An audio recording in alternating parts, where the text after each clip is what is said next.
Okay, in this presentation, we are going to be talking about pediatric excitement for foreign bodies, but with the enhancement of button battery awareness, because it is a very important topic that we don't always think about. So if you are an EMT, paramedic, or so forth, you can use this presentation under your NCCP topic for 0.5 hours with under either your local state or your individual. First, we're going to talk about pediatric excitement for foreign bodies. So why do foreign bodies seem so exciting to these little kids? So think about all the different holes that your body has. Now think about being a curious child with a small object that might fit into those holes. So if you have any suspicion that a foreign body is in the hole, that warrants an evaluation with a direct visualization or an X-ray. So first is your ears and nose. If you see direct visualization, that confirms the presence of that foreign body. So you want to attempt to remove that with either a suction or forceps or any other items that your protocols allow you to use.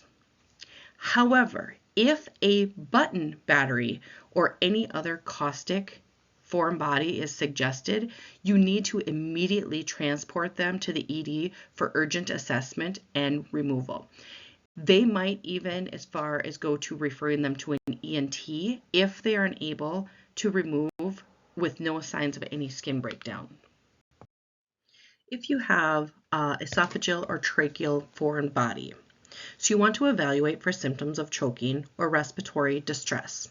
If they're actively choking, then you want to perform your abdominal thrusts. If they report that they are unable to swallow food or liquid, if they're a stable patient with a known foreign body, then you want to transport them immediately to the emergency room to have a chest and abdominal x-ray performed. If they're unstable and or unknown ingestion history, so you don't know what they have, you want to do immediate transport to the ED for definitive care. If it happens to be a button battery, that's when flight may be justified depending on your area. If they're having difficulty or abnormal breathing or breath sounds on exam, like stridor or decreased or absent breath sounds, then immediate transport to the ED would be necessary for x-ray. Again, you do not want to leave these patients at home because you don't know what they actually swallowed, and if they're having any difficulty breathing or any abnormal breath sounds, you know that something is stuck somewhere. If they happen to have an unexplained nosebleed or vomiting of blood, then you want to consider that they may have gotten a foreign body somewhere, especially in those kids under 9. At this point, if you transport them to the emergency room, hopefully they do what's called a nose to anus x-ray, which is suggested to rule out any foreign body ingestion, and it helps identify the location of that foreign body. Some things to think about during that button battery awareness is what are button batteries and lithium coin batteries? How can these batteries injure children? What are the signs and symptoms? And what do you do if you suspect a battery ingestion? So button batteries and lithium coin batteries are not exactly the same, but both are small round batteries that power many electronic devices. So they're found in remote controls and many other household items such as some games and toys, flashing shoes, clothing, and jewelry. So here are 3 special types of foreign body ingestions that have a higher risk of complications. And the first one is the button batteries. The second one is multiple magnets. And the third one is any sharp or pointed objects. Some common household items that contain button batteries include different types of remotes, flameless candles, key fobs, toys, LED lights, holiday-related items that light up or make noise, watches, and air tags. So there's a lot of different items in your home that actually do have the button batteries. Hearing aids, that's another one. Calculators, your digital thermometers. I'm just trying to think of some right off the top of my head. Handheld video games. So if you have kids that have handheld video games,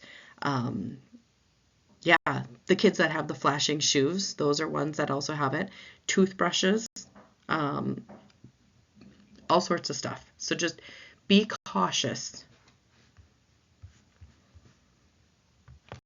So if you have a witnessed ingestion of a toxic substance like the laundry pods or chemical cleaners, or you have magnets or lithium coin batteries, which are considered the button batteries, you want to immediately transport to the ED and report this to poison control. So poison control comes in very handy because they may be able to advise that immediate action to be taken while waiting for that transporting service to come if you're a rescue squad. If you are a transporting service, then you want to transport that patient immediately.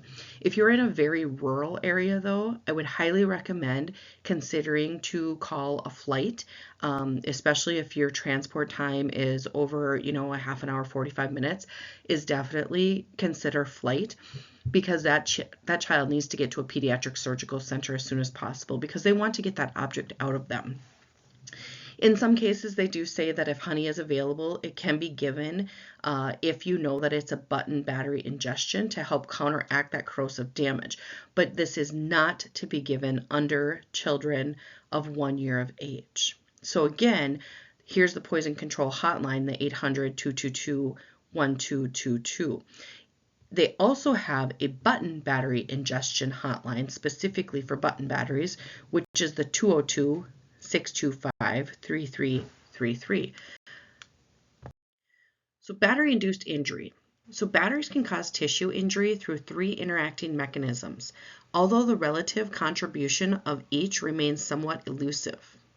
These mechanisms come into play when a battery is lodged in the gut, the ear, the nose, or other orifice, rather than a free-floating and in transit. So the mechanisms listed is in the likely order of importance that include: first one is generation of the external electrolytic current that hydrolyzes tissues, fluids, and produces hydroxide at the battery's negative pull. Next is leakage of the battery contents, especially of an alkaline electrolyte. And then the last is the physical pressure on the adjacent tissue. So something to remember is that a button battery can burn through the lining of the esophagus in as little as 2 hours. So with button battery ingestions, again, transport immediately. So if that foreign body is known to be ingested, what did they ingest and how fast does transport need to be? Once you get to the hospital, they do an x-ray and so forth. Then you want to look for the halo sign, or what they call a step off, which is a sign that it is an actual button battery. I know this doesn't help a whole lot in the pre-hospital because obviously we don't have x-rays out there, but in the first one is a step-off sign during the x-ray, and then the halo sign. So remember that double ring created by 2 sides of the battery, one larger than the other. Okay, so that just kind of gives you a perspective of what they look for. So with button battery awareness, there is a website that you can go to find the recent guidelines for assessment and treatment of the button battery ingestion, which is www.poison.org/battery/guidelines.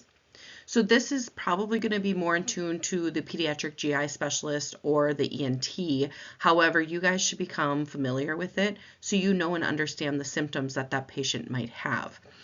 More so, you want to know and remember that damage from a button battery ingestion can actually continue after the removal. So perforations and fistulas can actually form up to 48 days after the removal. And esophageal strictures can happen weeks to months afterwards. So when doing your assessment, you can ask the patient or the parent guardian, whichever might be able to answer the question the best, is have they ever ingested anything? And that could be anything, and you might have to remind them, any chance they ingested batteries or magnets or, anything toxic like that.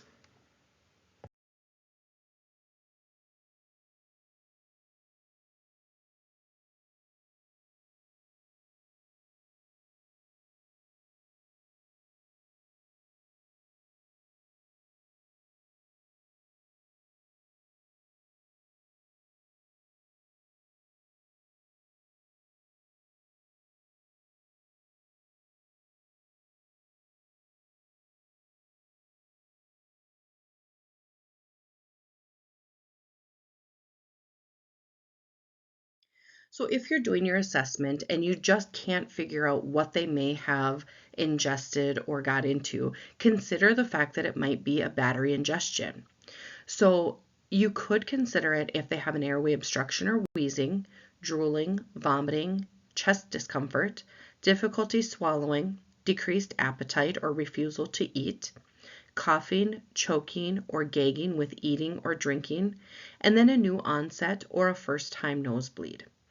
So if you're just not sure, always have the suspicion, because I'd rather you have the suspicion that it could be a button battery rather than not, and then signing them off and leaving them at home and them having serious issues in a few hours from now. So if the caretaker cannot rule it out or suspects a possible ingestion, they should be immediately transported. So some things to think about are, do you have batteries in your home and are they secured in a locked area? You don't necessarily think of button batteries as being a dangerous thing, but when you sit there and listen to the toxicity that button batteries actually have, they're actually very, very dangerous. And what do kids like to put in their mouth? Things that are small. Now to the clinical side. So you have your three N's, your negative, your narrow, and your necrotic. The negative battery pull, identified as the narrowest side on the lateral x-ray, causes the most severe necrotic injury. So you have your lithium batteries that are most frequently involved in this esophageal injuries, where the smaller batteries, like hearing aid batteries, can still get lodged and cause injury or death. So these also pose a risk for the ears and the nose. You do not want to induce vomiting in these patients, although they're going to be MPO, which is not taking anything by mouth, except for that honey or the sulcrophate suspension. So they do get to the ER, again, it's immediate transport. When they get to the ER, they want to be able to do an x-ray of the abdomen, the esophagus, and the neck. So if the battery is in the esophagus, obtain an AP and lateral view to determine the negative pull. So here is just an algorithm if you do suspect a battery ingestion and then different situations. Again, this can actually be found at that www.poison.org/batteries/guidelines.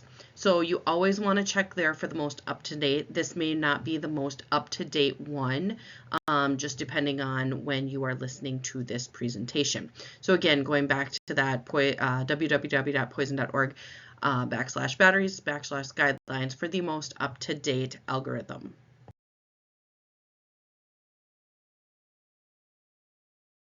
All right, if you have any questions, please don't hesitate to reach out. Again, this can be used for your NCCP local, state, or individual hours if needed for your EMT, paramedic, and so forth.